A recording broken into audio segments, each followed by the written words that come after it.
السلام عليكم ورحمة الله وبركاته. أهلا وسهلا بكم في كل مكان مع وصفات صافي للصحة والجمال. النهاردة هنعمل أكلة حلوة جدا، هي بتاعت أجدادنا، هنحيي راس أجدادنا. في كتير ما يعرفوهاش الأكلة دي من الشباب، فإحنا بنعملها عشان إيه اللي ما يعرفهاش يعرفها.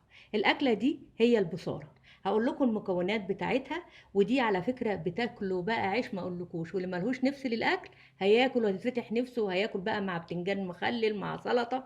هنبدأ بقى ايه في المكونات. المكونات عبارة عن فول مدشوش مبلول قبل كده، قبليها بساعتين، وخضرة اللي هي شبت وبقدونس وكزبرة، ولو عايزة تحطي عودين نعناع ناشف او اخضر مفيش مشكلة. هتحطي كمان بصل متقطع، 4 بصلة صغيرة، انا جايبة البصلة صغيرة عشان مكونات قليلة اللي انا حطاها. فصين توم، ملح وفلفل اسود مطحون، كزبرة ناشفة مطحونة، وكمون، وللتزيين كزبرة ناشفة مع توم مفروم ناعم قوي.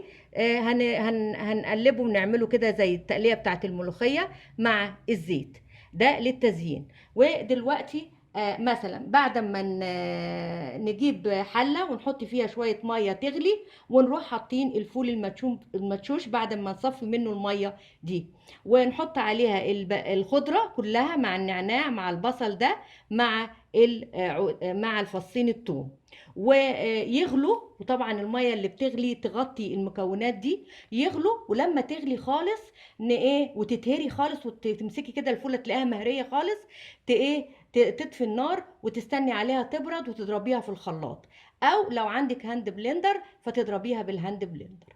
ودلوقتي هنعملها وهنضربها في الخلاط او بالهاند بلندر، وهوريكم بنعملها ازاي. بعد ما الفول على النار اتهرى خالص، واهم حاجه انك انت لو عايز ميه حطي له ميه عشان يتهري خالص لحد ما يتهري خالص وتحسوا انه استوى.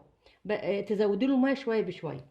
وبعد كده بعد ما ضربته بالخلاط، رحت بقى عامله شويه الزيت حطيتهم مع الثوم المفروم مع شويه الكزبره الناشفه، وقلبتهم كويس جدا. خدت منهم شويه عشان التزيين، وشويه الباقيين هخليهم عشان اصب عليهم كده. هو هصب عليهم لا، الاول هصب الكمون والملح والفلفل الاسود، وبعدين اروح حاطه صب عليه كده، وعليهم طبعا الشويه اللي هم بالثوم، وهحطهم اهو شكلهم اهو، بصوا شكلهم اهو.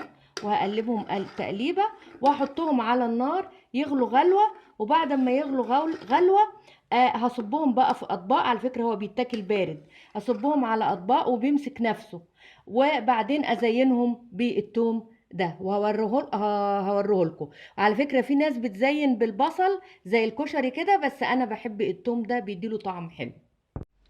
خلاص، بعد ما حطيناها في الحله تغلي، غليت شويه، حطينا لها الملح والكمون والملح والكمون والفلفل الاسود، وغليت لحد لما اتبخرت شويه ميتها، وتقلبيها كده تحسي ان هي تخنت. تروحي صباها على طول في الاطباق، تستني عليها اما تبرد بس شويه، وتروحي حاطه التزيين اللي احنا قلنا، اللي ده عباره عن التوم اللي هو مع الكزبره اللي معموله زي طشه الملوخيه، بس بتكتري التوم وبتزينيها، وهو جميله جدا وحلوه قوي. وهتاكليها بالهنا والشفا مع بتنجان مخلل، مع سلطه خضراء، مع برضو ترشي بلدي لو عندك، مع عيش بلدي، وبالهنا والشفا. وهتاكلي عيش قد كده، ولو انت مالكيش نفس هتفتح نفسك. وطبعا المقيمين في الخارج هيحبوا الاكله دي انا ما كنتش اعرفها، بس مامتي الله يرحمها هي اللي علمتهاني، وحلوه جدا قوي. وما تنسونيش بقى بالهنا والشفا، ما تنسونيش بقى في اللايك والشير والسبسكرايب، وتفعلوا الجرس عشان يوصلكم كل جديد. مع تحيات صافي للصحة والجمال.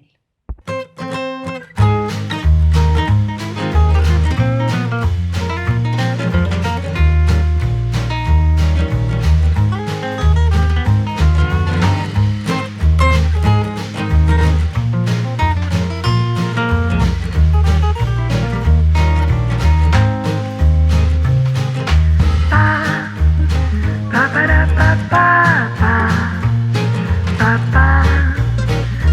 da ba ba.